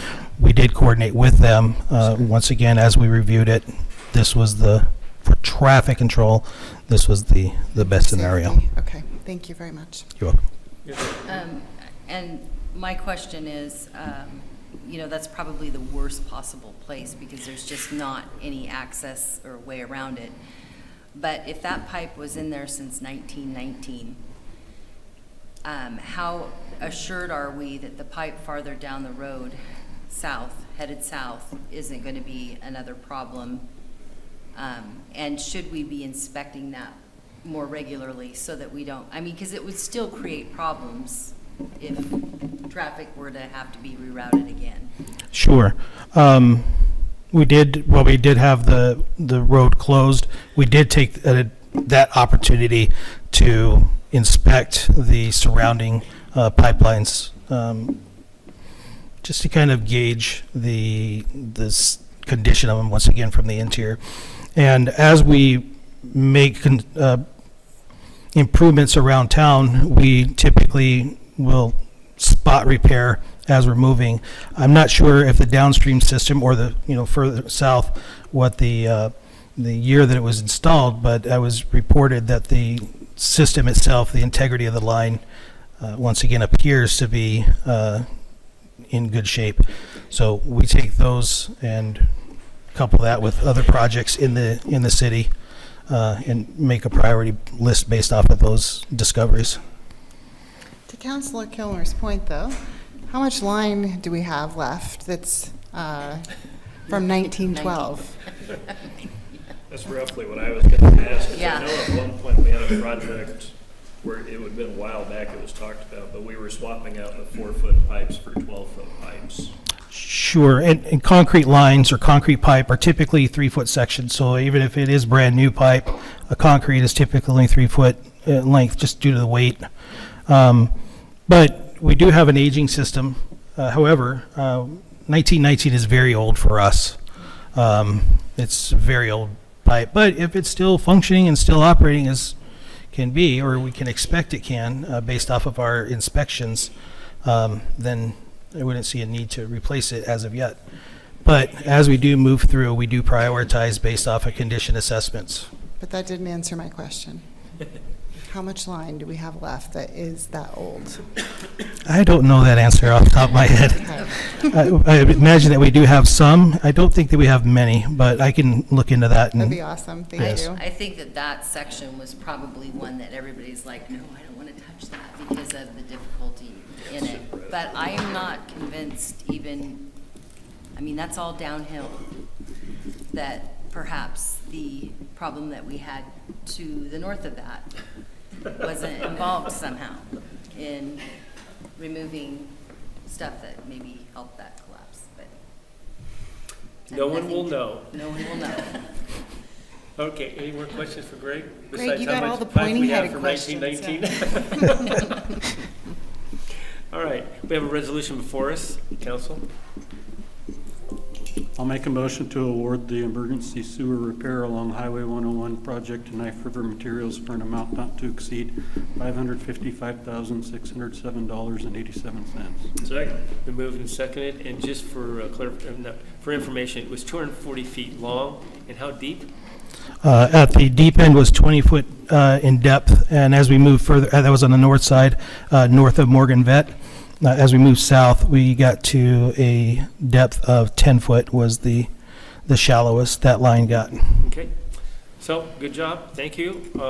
Unfortunately, it happened, but we got it taken care of. And we have the fund for it, the wastewater. So, any other comments? Yeah, we asked all those pointy-headed questions, but I really wanted to thank staff and the contractor and ODOT for allowing us to get this done in the shortest period of time. So thank you very much. Next time, we just don't want it around Valentine's Day, right? Next time, I hope there's no next time. Right. We hope we don't have it, period. Okay, so we have a motion and a second. Any other comments? Hearing none, I'll call for the question. All in favor say aye. Aye. Aye. Any opposed? Hearing none, it passes. Thank you, Greg. Thank you. Consideration of the formation of the Coos Bay Celebration Committee for 150 years. Who's handling this? Nicole? No. Roger. I'll take that. Okay. We usually give the harder reports to the staff. Like Greg. You guys should sit on the same side because it's like, All right. So 2024 is going to be a great year for a celebration.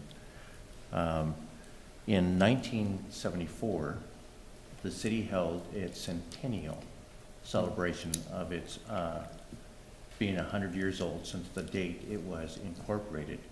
So here we are, fast forward to 2024, it'll be 150 years. At the 100th year celebration that was celebrated, which is now considered the birth of the Fun Festival weekend.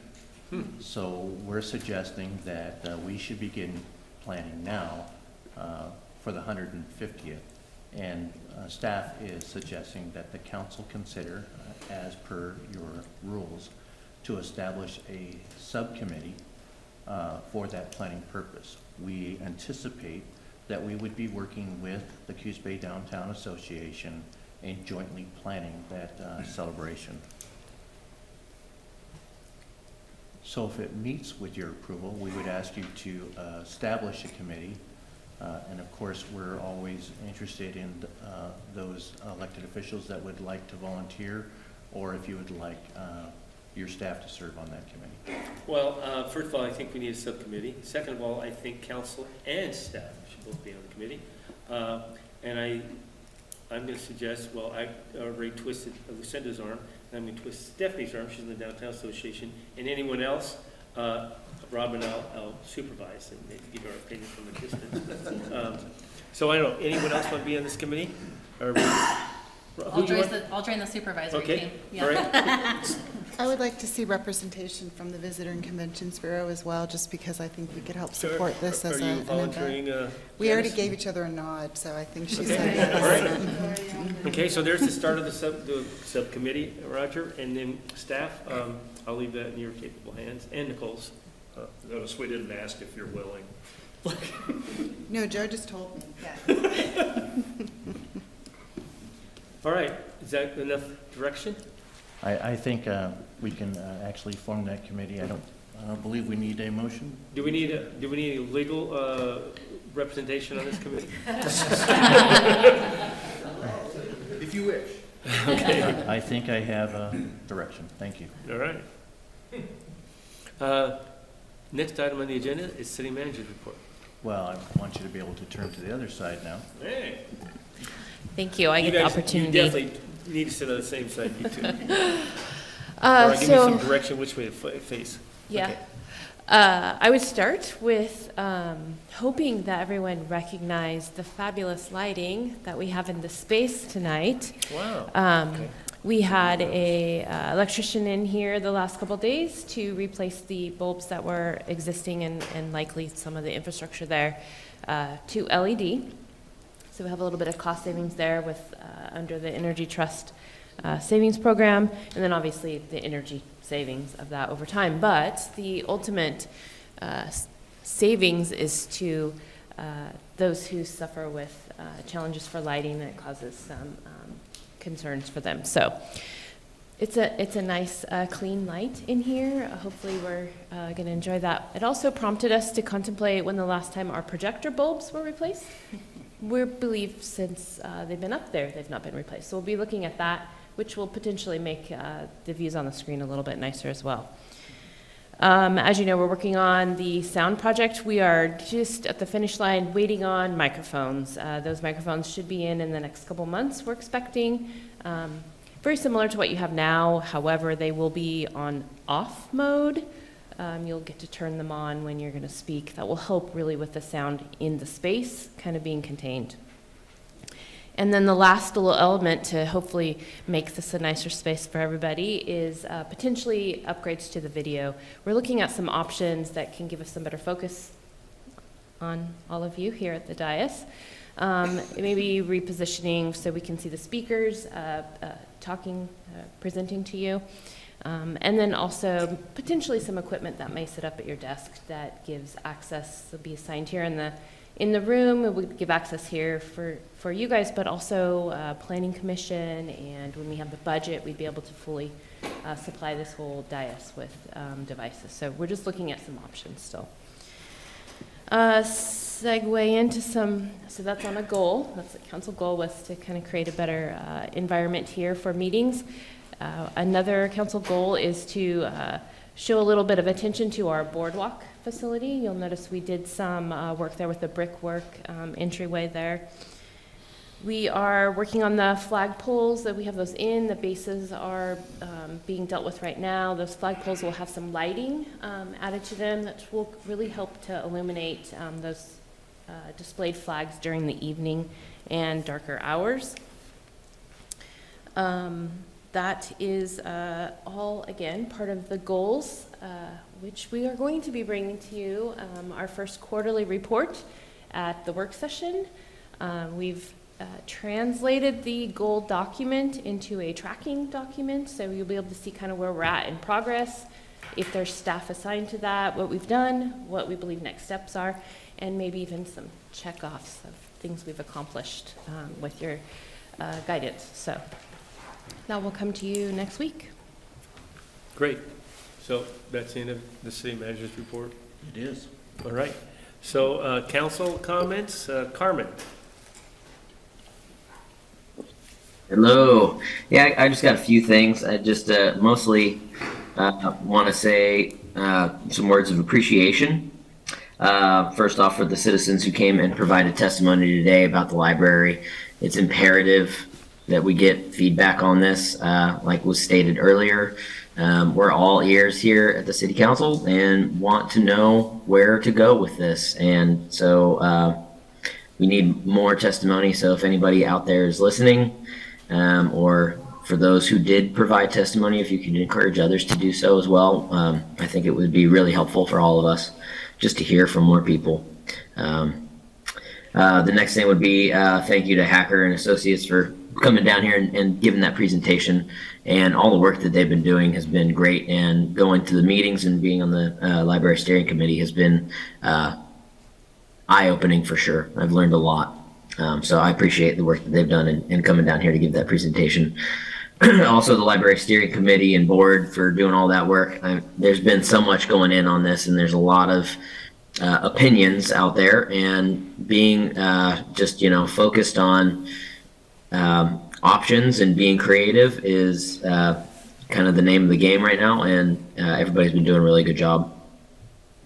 Then on to that 101 thing. I just really am super grateful for Knife River material, so I just wanted to kind of jump on and echo Lucinda's comments and saying thank you to them. Definitely grateful that we have a company like that here in town that would be willing to and able to mobilize like they did, and city staff for being able to coordinate with them and make that happen as quickly and as painlessly as possible. Obviously there was some pain. It was difficult to navigate, but they got it done really quickly in a really interesting weather pattern. So thank you to everybody who made that happen.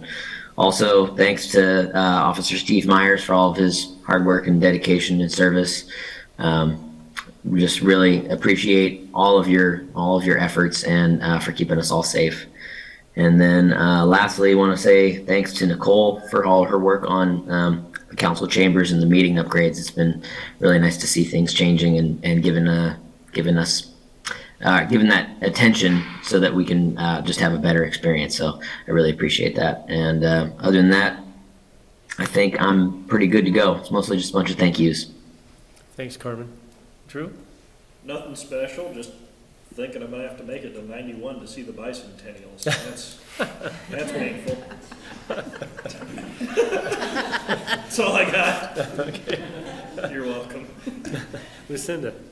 I wanted to thank Christine for giving public comment tonight about House Bill 3382 and the Senate Bill 949. Yes, indeed, our estuaries are incredibly important. And Councilor Drew, I hope that you will go to the League of Oregon Cities and make sure that you're advocating appropriately for these two I don't think I've ever been shy about my thoughts on ports. Great, thank you. I'm thrilled to hear that. I really wanted to thank the staff. Councilor Stevens and Councilor Kilmer and I are on a wayfinding committee, and we just had a meeting a couple days ago, and I was just so incredibly impressed with how quickly that meeting came together. So Nicole and Chelsea, our city planner, I think I've got her title correct, just really thank you for the work. I think we're moving in the right direction, and so I think that we're going to get there sooner versus later, so thank you. I also wanted to thank Officer Myers for his service. It was so impressive to see numerous agencies here, Coos Bay, North Bend, the county. I think there were a few more, but I wish him the very best in his retirement, and I think that's it. Thank you. Rob? Well, first, Ida Jo did a very good job of sharing the last month's library statistics, so I won't repeat that. And she also did a very good job of showing that the library is not only relevant, but it's an essential service to many of our citizens as well as our visitors. So thank you for that. And then mine's all about the library tonight. The Friends of the Coos Bay Public Library are having a book sale on Saturday, April 1st from 10 to 4 in the Myrtlewood and Cedar rooms at the library, and Sunday, April 2nd from 12 to 3.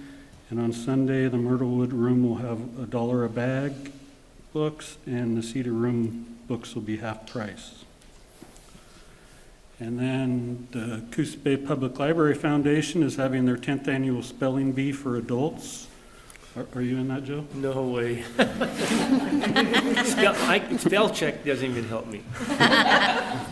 It is at the Black Market Gourmet on Saturday, April 15th at 7 p.m. Doors will open at 6:30 p.m. and spectator tickets are available to purchase at the Coos Bay Public Library for $25. And I would also like to thank everyone for coming out tonight.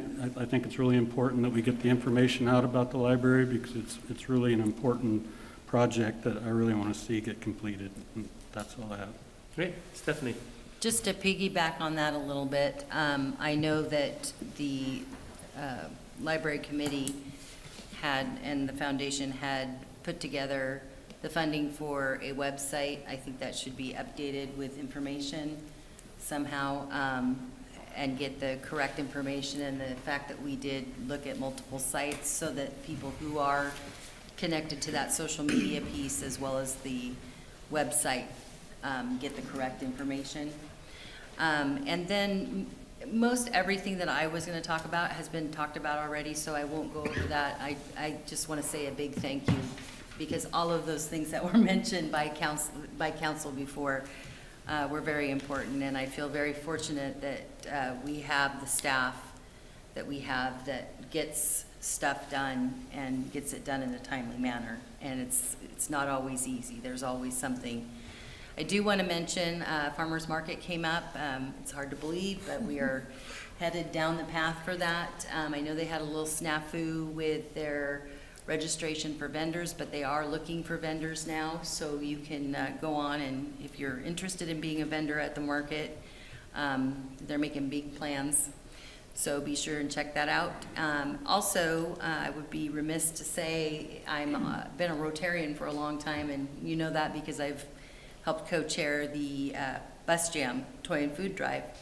But one of the other things that they have is they have a foundation that does a lot of outreach to many organizations that benefit all aspects of our public services here in the community. And their big fundraiser is coming up on April 1st. It is no joke, no fooling. It's going to be an auction, and they need to sell tickets because the money that they earn at that event go back into that foundation and supports things like the Special Olympics, which was reestablishing in Coos County, Fire Department, Jaws of Life over in North Bend, defibrillator at the North Bend Senior Community Center, which serves all of Coos County, including many folks from the Coos Bay area. Also, senior all-night parties and the waterfall clinic. So those are the kind of things that that foundation makes a big impact on. So that is April 1st, and it is at the Mill Casino, and the doors will open at 5. Thanks. Sarah? Yes, I just am so thankful for the new lights. I do not have a migraine tonight, so thank you, everyone. And I am also so thrilled about the wayfinding signs. You may know that that's a priority for me. I also want to mention that April 12th and 13th is the annual South Coast Diversity Conference at the Mill Casino. It's happening It's a one-day conference that's happening over 2 days to give you an option for which day is best for you. We'd love to see everyone there. It's from 8 to 3:45 each day. What were the dates again? April 12th and 13th. Okay. And then I wanted to inform everyone that the Coos History Museum is hiring for a new executive director. So if that is exciting to you, we'd love to see your application. Thanks. A few things, and a lot of it I'll reiterate that's been discussed by other counselors. Christine, thank you for coming before us and giving us the information. Not just her, but all the citizens that do. It's appreciated. We can't keep on top of it, so anything you can bring forth, we'd love to hear. I also want to take the time to thank Steve Meyer. Like I said, I played racquetball with him, and he was an officer that was a great part of our service. We're fortunate in this area to have the police services we do, and I just want to give a call out and a shout out to them and thank them for all they do. It's not always easy what they do, and so I appreciate it very much. Laura, I thank you for coming down for Hacker and doing a great presentation. I want to thank all the Library Steering Committee for putting the time and effort in, not just today or yesterday, for years this has been going on. So just hang in there, get us through this and to the finish line. And so thank you so much. And I want to thank all the staff for all their input and time into all this. Without that and everyone else involved, this wouldn't happen. So collectively, we get things done. So that being the case, I will adjourn the City Council meeting this evening, but we do have an urban renewal agency meeting. Thank you for attending. We'll take